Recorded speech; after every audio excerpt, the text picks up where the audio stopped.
کا رجسٹر لپیٹا جاتا ہے. جس طرح سے کتابوں کا رجسٹر، یہ کائنات جو ڈسٹرائے ہوگی، پھر کیسے کیسے کیا ہوگا، سب کو ایک دوسرے کے ساتھ لپیٹ کر کے ڈسٹرائے کر دیا جائے گا.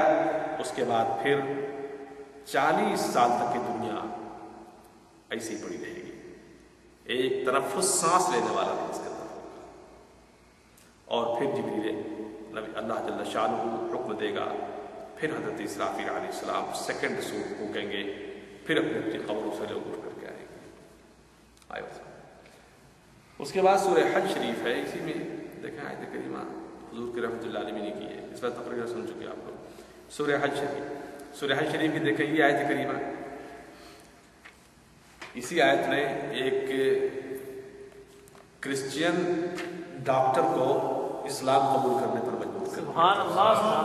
آیت کریمہ یہ قرآن کہتا ہے یا ایھا الناس ان کنتم فی ریب من البعث، یہ لوگوں اگر تم، یعنی قرآن کا جو اسلوب ہے نا، یہاں پہ قرآن جو یہ ڈسکس کر رہا ہے جس کے بہاف، وہ میڈیکل کے بہاف نہیں کر رہا ہے. وہ صرف ایک مثال دے رہا ہے کہ تم کو دوبارہ موت کے بعد اٹھایا جانا ہے. قیامت آئے گی، تمہارا حساب ہوگا.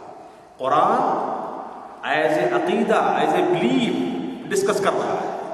لیکن تلاش کرنے والے وہ اس کو تلاش کر لیتے ہیں. قرآن تو ایسا سمندر ہے کہ جتنا اس کے اندر غوطہ لگاتے جاؤ گے جواہر چنتے جاؤ. بے شک. اے لوگوں، کیا تم اس شک میں ہو اٹھائے جانے سے، قبروں سے؟ اگر تم شک میں ہو تو اب تم اس پر غور کرو. کیا فَإِنَّ خَلَقْنَاكُم مِّن تُرَابٍ، ہم نے تم کو مٹی سے پیدا کیا. ثُمَّ مِن نُطْفَةٍ، پھر نطفے سے پیدا کیا. ثُمَّ مِن عَلَقَةٍ، پھر پھٹکے ہوئے خون سے جب خون بدھ جاتا ہے. ثُمَّ مِن مُضْغَةٍ، پھر وہ لوتھڑے کی شکل میں ہوا، اس سے پیدا کیا. مُخَلَّقَةٍ، کبھی پیدائش ہو جاتی ہے. غیر مخلقہ، کبھی پیدائش نہیں ہو پاتی، کچا بچہ گر جاتا ہے نا. پھر کہا لِنُبَيِّنَ لَكُمْ، تاکہ ہم تمہارے لیے بیان کر دیں. وَنُقِرُّ فِي الْأَرْحَامِ مَا نَشَاءُ، ہم جس کو چاہتے ہیں رحم کے اندر قرار دے دیتے ہیں. إِلَىٰ أَجَلٍ مُّسَمًّى، ایک مقررہ وقت تک کے لیے. ثُمَّ نُخْرِجُكُمْ طِفْلًا، پھر بچہ بنا کر کے ہم اس کو نکالتے، بچہ پیدا ہوتا ہے. ثُمَّ لِتَبْلُغُوا أَشُدَّكُمْ، پھر تمہارے اندر مضبوطی پیدا ہوتی ہے، تم کو ہم مضبوط کر دیتے ہیں. اشد جس کو میچور بولتے ہیں نہیں، وہ ہو جاتے ہو تم. وَمِنْكُم مَّن يُتَوَفَّىٰ، پھر تم میں سے بہت وہ ہیں کہ جو مر بھی جاتے ہیں. وَمِنْكُم مَّن يُرَدُّ إِلَىٰ أَرْذِلِ الْعُمُرِ، اور تم میں کچھ ایسے لوگ ہیں جو انتہائی عمر تک پہنچ جاتے ہیں. انتہائی عمر، انتہائی عمر کا مطلب یہ کہ اتنی زیادہ لمبی عمر ہو گئی کہ اس کی عمر اور ایک بچے کی عمر کا جو یعنی جو مینٹلٹی ہوتی ہے دونوں کی ایک بن جاتی ہے. اس کا سمجھا نا. لِكَيْ لَا يَعْلَمَ مِن بَعْدِ عِلْمٍ شَيْئًا، تاکہ سب کچھ جاننے کے بعد کچھ نہ جان سکے. تاکہ سب کچھ جاننے کے بعد ایک بوڑھا آدمی، اس کی میموری کتنی ویک ہو جاتی ہے، اپنے بچے سے پوچھتا تمہارا نام کیا ہے، نہیں یاد رہتا بھائی. بچے کی کیفیت ایک بوڑھے کی ہو جایا کرتی ہے. اسی لیے فرمایا گیا کہ بوڑھوں کے ساتھ بچوں جیسا سلوک کرنا چاہیے. بس کہہ رہے کہ اب دیکھو اس آیت کریمہ میں جو بحث کی گئی ہے وہ یہ ہے کہ تم کو کس پروسیس سے گزار کے ایک بچہ پیدا ہوتا ہے.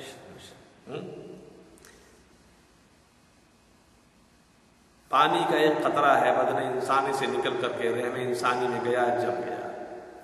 شیخ سعدی رحمۃ اللہ تعالی علیہ فرماتے ہیں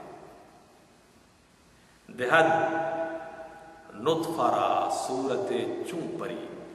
شیخ سعدی کی گلستان اور بوستان پڑھ لو تو ایمان تازہ ہو جائے. دہد نطفہ را صورت چون پری، کہ کردست بر آپ صورت کر ایک نطفے کو پری جیسی خوبصورتی عطا فرما دیتا ہے. یہ پانی پر کس نے نقش بنا دیا ہے؟ سبحان اللہ سبحان اللہ. یہ پانی پر کس نے نقاشی کی ہے؟ کس نے نقش بنایا ہے پانی کے کیا بات ہے؟ چنانچہ موریس بوکائلے جس کی کتاب بائبل قرآن اینڈ سائنس ہے، اس نے اس پر بڑی زبردست بحث کی ہے، اور اس آیت کریمہ کو لے کر کے وہ کہتا ہے کہ یہ اس بات کی دلیل ہے کہ قرآن اللہ کا کلام ہے، بے شک اللہ. اور قرآن ماڈرن سائنس سے پوری ڈسکس کرتا ہے، جبکہ بائبل اور توریت یہ دونوں خالی ہے، اس میں کوئی ڈسکشن نہیں ہوتی ہے.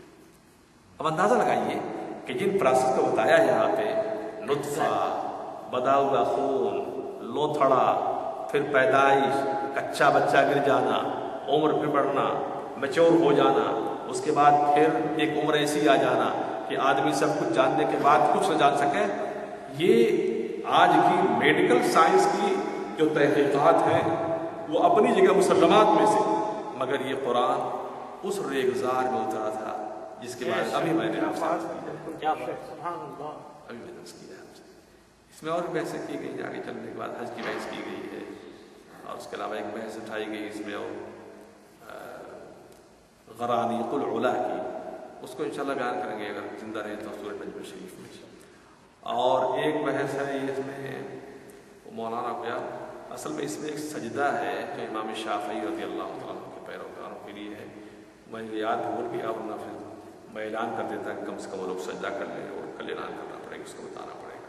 بہرحال انشاءاللہ واقعہ کل ہوگا. اللہم صلی علی سیدنا و شفیعنا مولانا محمد صلی اللہ علیہ وسلم علیہ سیدی یا رسول اللہ. رب کریم میری تفسیر میں اگر کوئی غلطی ہوئی اسے معاف فرما دے.